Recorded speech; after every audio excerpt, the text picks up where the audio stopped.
Hello students, आज मैं current electricity का थर्ड वीडियो लेकर आया हूं जिसमें मैं आपको कॉम्बिनेशन ऑफ रेजिस्टेंस के बारे में बताने वाला हूं।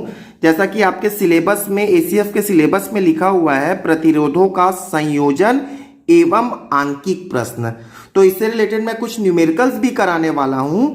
लेकिन स्टूडेंट्स, इस टॉपिक को पढ़ने के पहले आपको ये पता होना चाहिए कि ये टॉपिक आपके लिए कितना इंपॉर्टेंट है। कहीं ऐसा तो नहीं है कि आप बेकार में पढ़ रहे हैं। तो स्टूडेंट, उसके लिए जैसा मैं आपको हर बार बताता हूं, देखिएगा इसी टॉपिक से रिलेटेड जो आज हम पढ़ने वाले हैं, इससे रिलेटेड 2016 एसीएफ के पेपर में 2016 में एक क्वेश्चन आया हुआ है जो मैं आपको सॉल्व करके दिखाने वाला हूं आज के वीडियो में।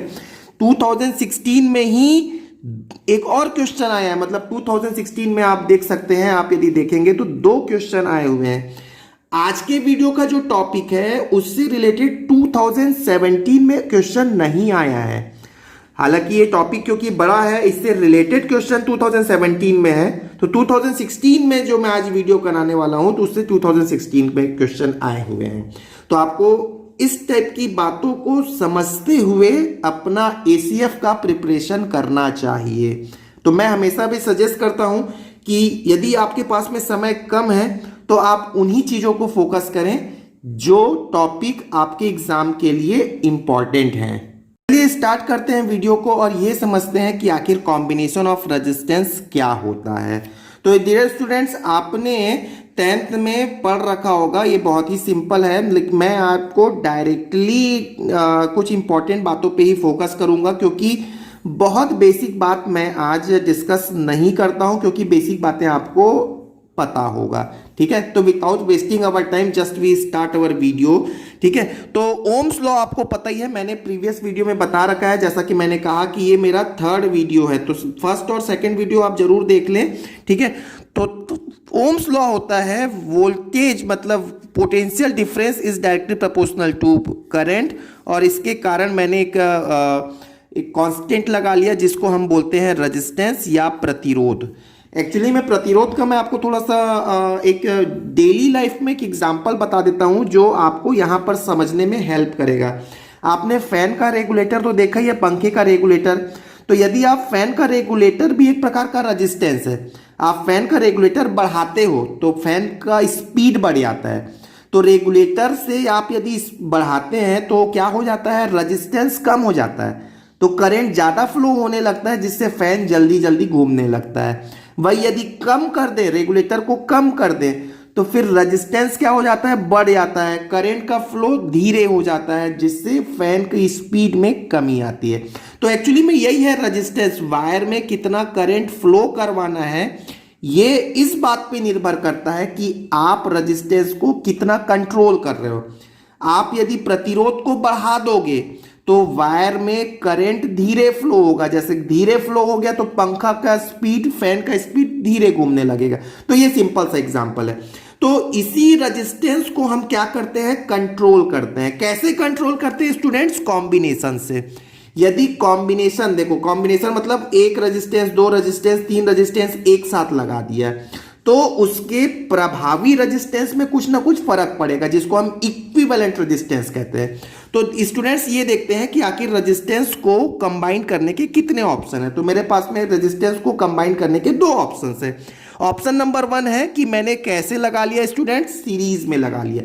सीरीज का मतलब यह है कि मैंने एक रेजिस्टेंस लगाया, कंटिन्यूअसली एक ही वायर में दूसरा रेजिस्टेंस लगा दिया, कंटिन्यूअसली उसी वायर में तीसरा रेजिस्टेंस लगा लिया, और ये एक ही वायर है जिसमें दो टर्मिनल है ए और बी, जिसके बीच में पोटेंशियल डिफरेंस है V। अब आपको जरूरी नहीं है कि 3 लगाओ, 4 लगाओ, 5 लगाओ, आप कितने भी रेजिस्टेंस लगा सकते हैं। तो स्टूडेंट्स ये R1, R2, R3 ये 3 रेजिस्टेंस को लेकर मैंने अभी एग्जांपल में लिख रखा है। यदि मैं ये करूं कि मैं 3 के जगह पे 1 लगा दूं तो क्या फर्क पड़ेगा। यदि मैं 1 लगा दूं और मैं ये चाहता हूं कि इसके बीच में भी पोटेंशियल डिफरेंस V ही है, 1 लगा दूं या 3 लगा दूं, दोनों बात एक ही है।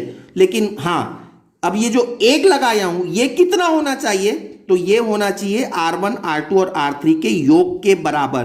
तो कुल मिला के ये वाला सर्किट और ये वाला सर्किट में सेम करंट फ्लो होगा यदि मैं इन तीनों के प्लेस पे एक बड़ा वाला रेजिस्टेंस लगा लूं, और इसी बड़े रेजिस्टेंस को हम क्या बोलते हैं स्टूडेंट्स? इक्विवेलेंट रेजिस्टेंस, जिसको हिंदी में बोलते हैं तुल्यांक प्रतिरोध।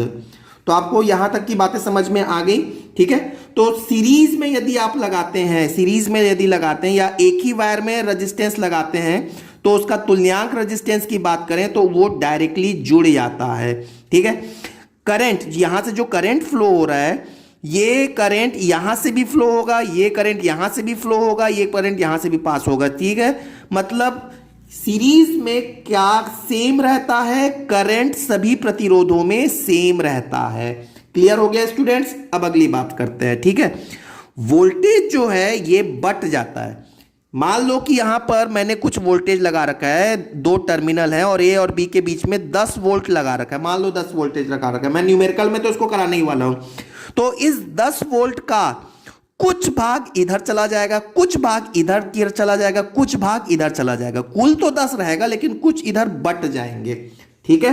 और ये बटना किस बात पे डिपेंड करता है? ये बटना रेजिस्टेंस की वैल्यू पे डिपेंड करता है कि आखिर कितना रेजिस्टेंस है। क्लियर हो गया? ठीक है। तो यहां पर अब आगे की बात कर लेते हैं।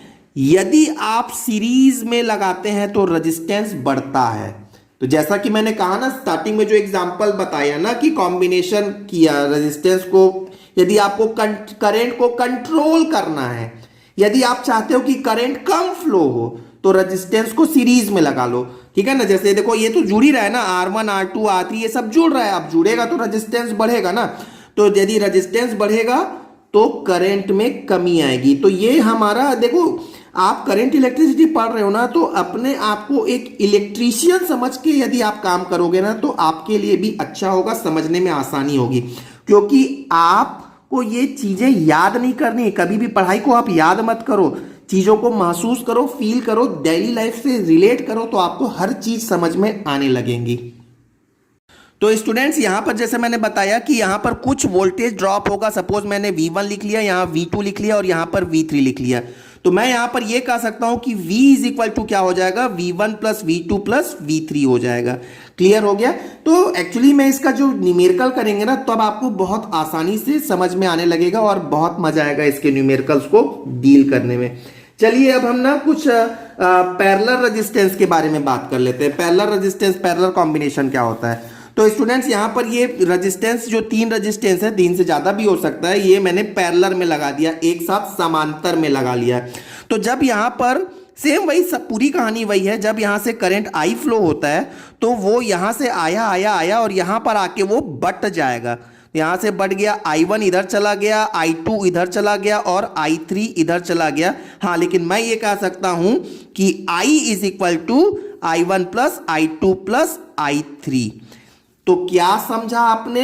सीरीज में करंट सेम रहता है जबकि पैरेलल में करंट बढ़ गया। दूसरी बात, वोल्टेज। वोल्टेज जो है वो यहां पर भी V होगा, यहां पर भी V होगा, यहां पर भी V होगा।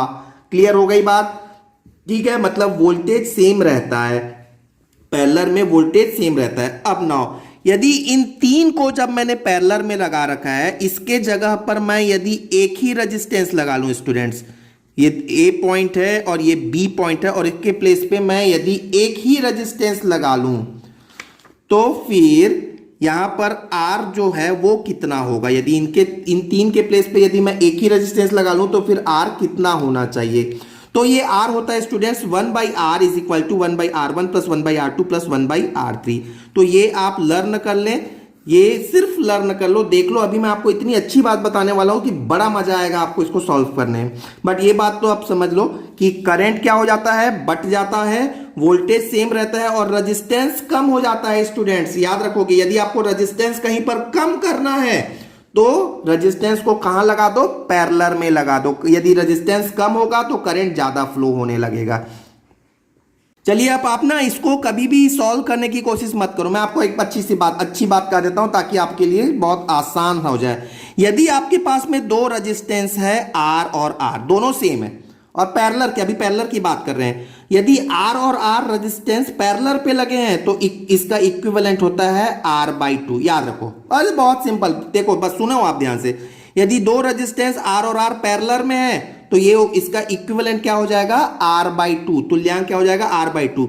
यदि 3 लगे हुए और सेम है, R है, 3 सेम है, तो ये क्या हो जाएगा, R/3।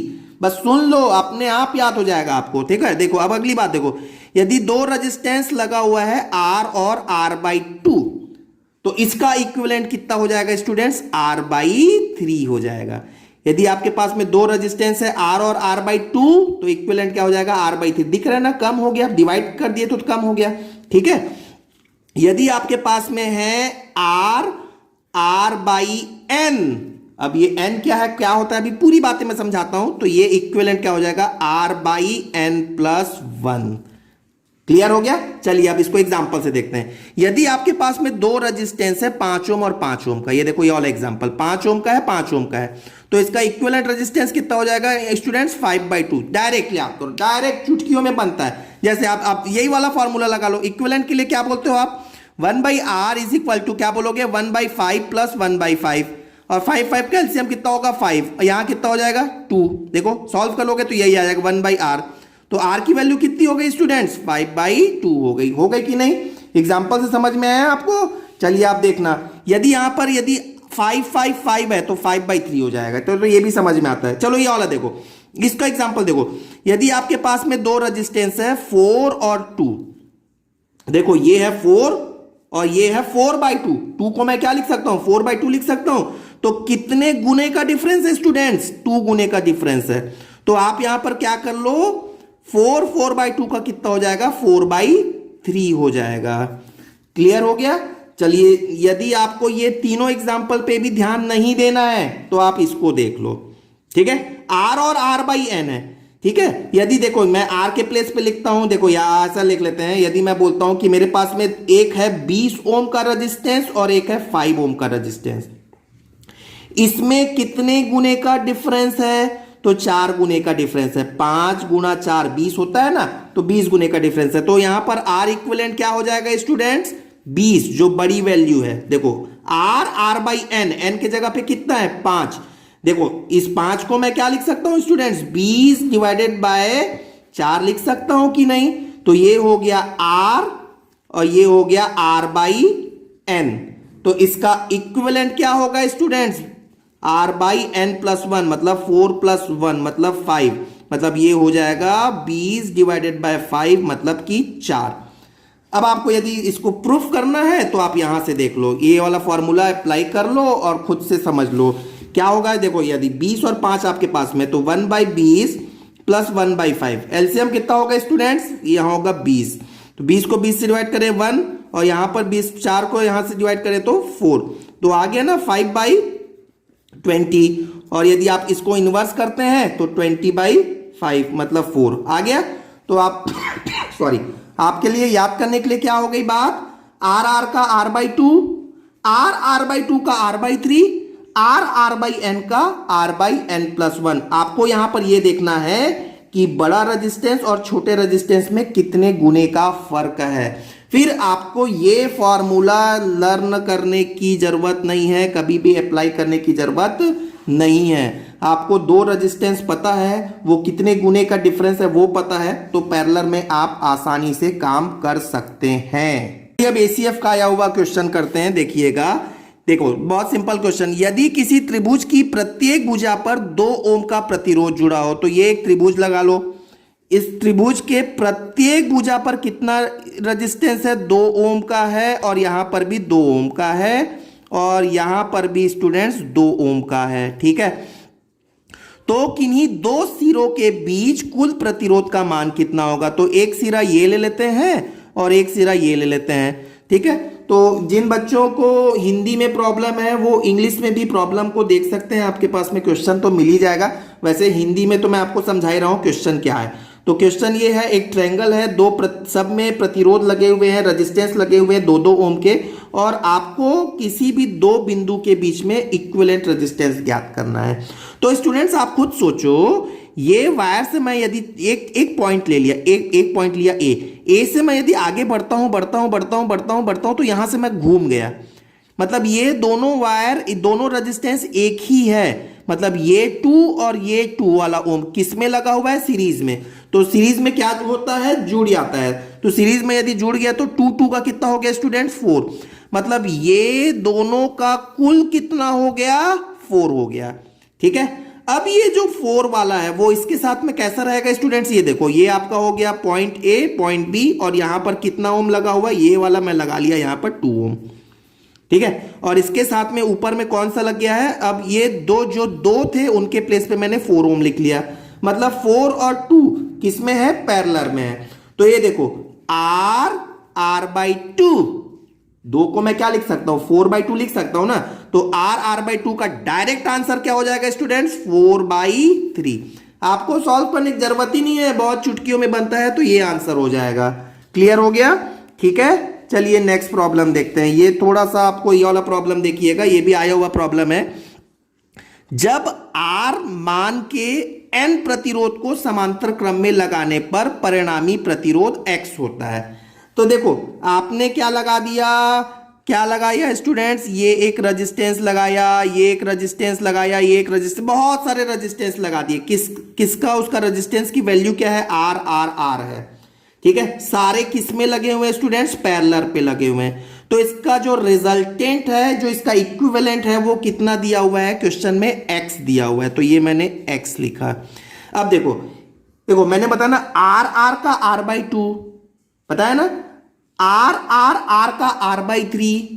यदि 3 रेजिस्टेंस है तो 3 से डिवाइड कर दिया। यहां पर कितने रेजिस्टेंस है, n रेजिस्टेंस है। तो n रेजिस्टेंस है तो इक्विवेलेंट के लिए मैंने क्या कर लिया, r/n, यही तो इक्विवेलेंट होगा। और इक्विवेलेंट किसके वैल्यू के बराबर दिया हुआ है, x के बराबर दिया हुआ है। चलो इतना तो समझ में आया। अब आगे क्वेश्चन देखो, जब ये n प्रतिरोध श्रेणी क्रम में लगे हों, मतलब इसको अब सीरीज में लगा लो। ये देखो ये एक सीरीज में लगा लोगे r r r, तो इसका सीरीज में लगाने पर इक्विवेलेंट रेजिस्टेंस कितना हो जाएगा स्टूडेंट्स, NR। यहां तो जुड़ जाते हैं, ठीक है ना।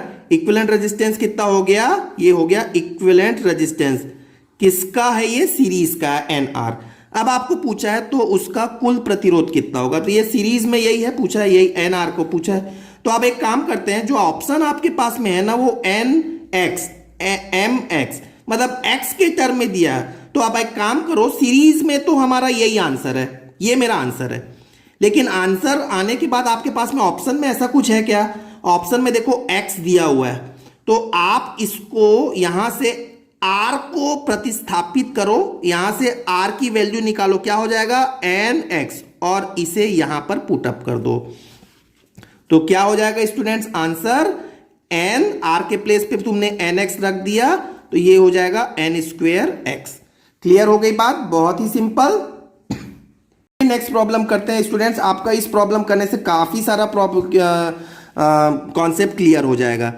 एक वायर जिसका क्रॉस सेक्शन एरिया a है, लेंथ जिसका है वो l है, इस वायर को एक पूर्ण वृत्त में मोड़ा जाता है। एक सर्कल बना लिया, चलो एक वायर है, इसको मैंने एक सर्कल बना दिया। ठीक है, एक वायर को मैंने क्या बना दिया स्टूडेंट्स, एक सर्कल बना दिया। ठीक है, नाउ आगे देखते हैं। इसका क्रॉस सेक्शन एरिया है a और लेंथ है l। वृत्त के किसी भी व्यास, मतलब डायमीटर, चलो एक डायमीटर ले लेते हैं, ये एक डायमीटर ले लिया। ठीक है, के दो विपरीत बिंदु, तो ये एक पॉइंट हो गया, ये एक पॉइंट हो गया, चलो ए और बी ले लेते हैं। के सापेक्ष तुल्यांक प्रतिरोध क्या होगा, मतलब ए और बी के करस्पॉन्डिंग रेजिस्टेंस कितना होगा। और यहां पर दिया हुआ है, माना वायर का रेजिस्टेंस R है, तो टोटल रेजिस्टेंस इस वायर का कितना है स्टूडेंट्स, R। और आप डायमीटर ले लेते हैं, तो आपको तो पता ही होगा डायमीटर सर्कल को 2 पार्ट में डिवाइड कर देता है। तो आप ये देखो, ऊपर वाले पार्ट का रेजिस्टेंस क्या हो जाएगा स्टूडेंट्स, R/2। नीचे वाले रेजिस्टेंस क्या हो जाएगा स्टूडेंट्स, R/2। देखो यहां पर लेंथ आधा हुआ है, लेंथ को आपने खींचा नहीं है। याद करना, मैंने पिछले वीडियो में कुछ क्वेश्चंस कराए थे जिसमें वायर को खींचकर बड़ा करते हैं। यहां पर वायर को मैंने ना ही खींचा है ना ही कुछ किया है, मैंने सिर्फ उसको 2 टुकड़ों में तोड़ दिया है, तो रेजिस्टेंस आधा आधा हो जाएगा। अब खुद सोचो, ए और बी के बीच में एक रेजिस्टेंस इधर लगा हुआ है और एक रेजिस्टेंस इधर लगा हुआ है, तो ये दोनों अब कैसे हैं स्टूडेंट्स, पैरेलल में हो गए। तो पैरेलल में है, तो अब बताओ क्या हो जाएगा। आर आर का क्या होता है, r/2, हमने तो ये याद करके रखा है ना। तो वैसे ही सुनो, r/2 और r/2 का क्या हो जाएगा, देखो आर आर का r/2 आधा हो गया, तो r/2 का क्या हो जाएगा स्टूडेंट्स, r/2 डिवाइडेड बाय 2, मतलब कि r/4। तो हमारे पास में आंसर क्या हो जाएगा इसमें, r/4 ये रहा। क्लियर हो गया, ठीक है। चलिए एक और प्रॉब्लम देखते हैं। तो ये एक छोटा सा सर्किट लगा हुआ है, यहां पर ये पूछा है the current in the given circuit is, इस सर्किट में करंट कितना फ्लो होगा। तो यहां पर देखो एक ट्रायंगल जैसे मैंने बना रखा है क्वेश्चन में जो दिया हुआ है, और ट्रायंगल में रेजिस्टेंस दिया हुआ है कुछ इस टाइप का दिया हुआ है। तो जैसा मैंने बताया ये वाला और ये वाला, ये देखो यहां से ऐसा आया और ये एक ही वायर है, ठीक है। तो 6 ये सीरीज में जुड़े हुए हैं, और यदि ये सीरीज में जुड़े हैं तो 6 और 6 का कितना हो जाएगा स्टूडेंट्स, यदि सीरीज में जुड़े हैं तो 12 ओम हो जाएगा, ठीक है। करंट आपको निकालना है, तो करंट के लिए क्या होता है स्टूडेंट्स, V = IR होता है, ठीक है। तो यदि आपको V पता चल जाए, V तो आपको गिवन है, ये R आपको इसका पूरा R निकालना पड़ेगा, मतलब तुल्यांक R निकालना पड़ेगा। तुल्यांक R के लिए हम क्या करें, 6 का हो गया 12। अब ये जो 12 ओम है, इन दोनों को हटाओ और इसकी जगह पे 12 ओम लगा लो। वो जो 12 है इस 3 के साथ में कैसा होगा बोलो, पैरेलल में होगा। तो 12 और 3 यदि पैरेलल में है तो इसका इक्विवेलेंट रेजिस्टेंस क्या हो जाएगा। तो आप इसको क्या लिख सकते हो, ये है R मतलब 12, और इसको क्या लिख सकते हो, R/4, क्योंकि 12 को यदि 4 से डिवाइड कर दे तो 3 आएगा ना। तो इसका जो इक्विवेलेंट आएगा वो कितना हो जाएगा स्टूडेंट, R/4 का R/5 होगा क्या, तो मतलब 12/5 हो जाएगा। क्लियर हो गया। तो इसका पूरा रेजिस्टेंस कितना हो गया स्टूडेंट्स, 12/5। तो आप यहाँ पे फॉर्मूला में रख लो, ये हो गया 12/5 इंटू I आपको निकालना था, और वोल्टेज कितना हो गया स्टूडेंट, 4/4.8, ठीक है। ये 12 और ये हो गया 4, क्योंकि 12 × 4 48 होता है, तो 0.4 हो गया। तो 5 × 0.4, तो 5 × 0.4 कितना हो गया स्टूडेंट्स, 2। तो 2 एम्पियर का करंट यहां से फ्लो होगा। आपके पास में ऑप्शन में ऐसा कुछ है, ये है ऑप्शन, 2 एम्पियर का फ्लो होगा। तो आई होप आपको यहां तक की सारी बातें समझ में आया होगा। नेक्स्ट वीडियो में भी मैं और भी कुछ प्रॉब्लम्स आपको प्रैक्टिस कराने वाला हूं। Thank you very much.